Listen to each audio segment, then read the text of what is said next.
Boosh. Boosh. I say boosh. That's something I say.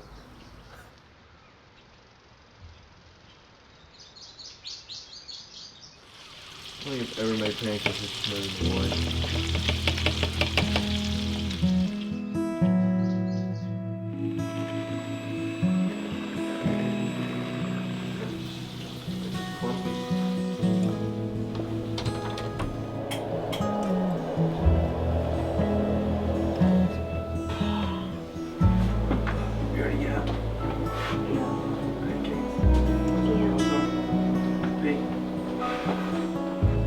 Buy a 12-pack, they're like, can I have some root beer? Like, just because the root beer's up there, we did root beer floats in there. Like, can I have some root beer? Like, the next morning, I'm like, oh, yeah, root beer when you like anything with sugar.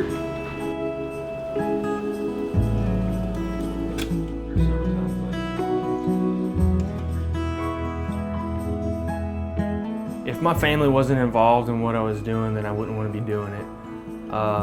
I started out as a single dad, and now I'm married and we're expecting, which is pretty cool. That's 6 foot right there.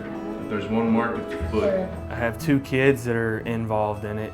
If I need help moving something, if I'm doing a small project, they love picking up a drill and putting a screw in something. They'll play all around me, climbing trees outside while I'm working and stuff, and I love it. I just love them being around, and I hope they like me being around as much, but it's planning. I mean, if you make time for your family, then it just all fits. Like, if this wasn't a family thing, then I wouldn't want to do it.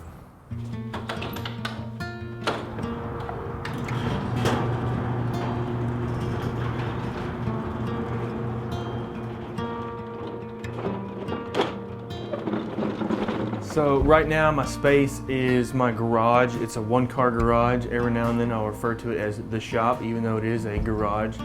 It gets tight in here when I'm building bigger tables, but I make it work. I'm limited with how much I can put out. I have to plan ahead. I mean, one thing with having a smaller space is you have to be really organized and really efficient, which I've learned to be. The name Wood Pastor started off as a joke.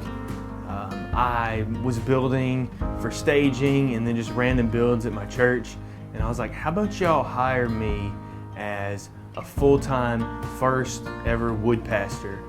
And they didn't, but it just stuck. And when I was thinking of a business name, I was like, would it be offensive if I just ran with the wood pastor?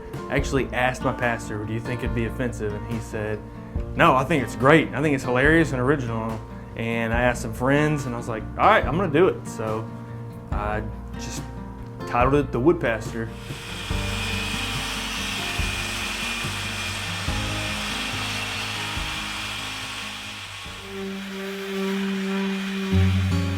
When I bought my first house, I literally had a couch and a chair.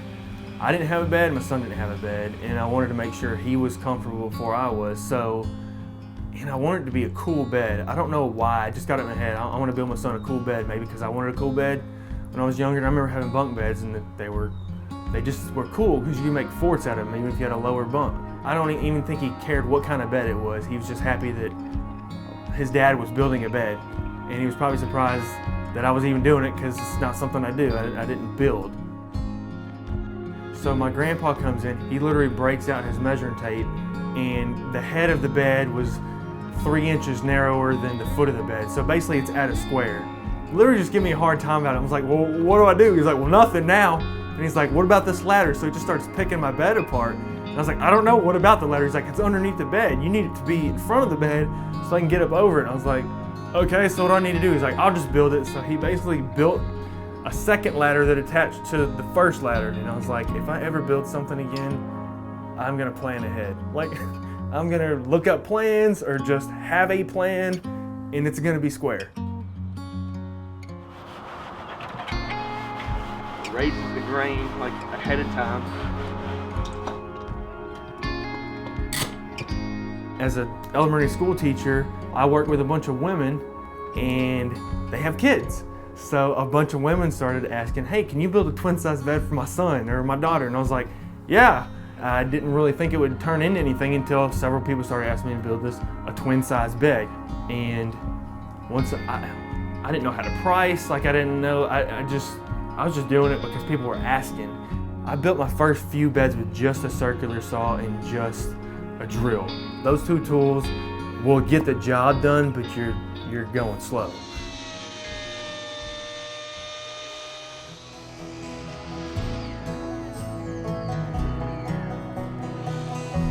It was just a hobby, you know, I didn't think of it as a career. I was just going to Lowe's and Home Depot and just buying like the cheapest wood that they had. You know, after several years, I was like, I want to do something different. I want to change it up a little bit. And I knew that I needed to upgrade the quality. So a friend had contacted me that had used me in the past, and he wanted a desk for his office. And I said, how about we do something a little bit different this time and use nicer quality materials? Let's go nice and let's go big on this build.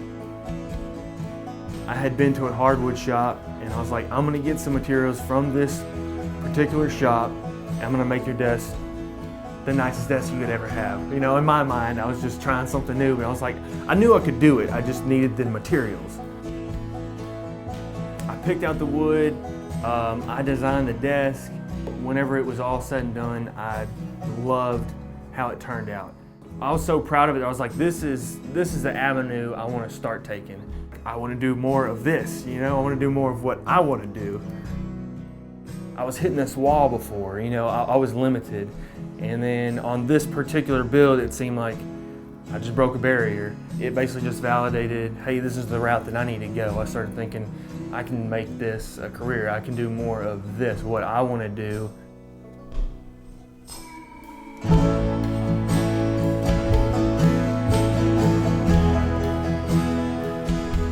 My goals for the wood pastor would be just to continue to grow in my craft.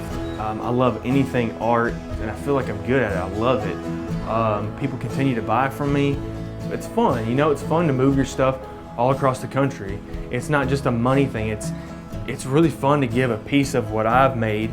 You know, in Colorado, I've sent things to Ohio and Boston. I think it'd be cool if one day someone's like, hey, I'll ship your table up to New York. Be like, all right, I'm gonna do it.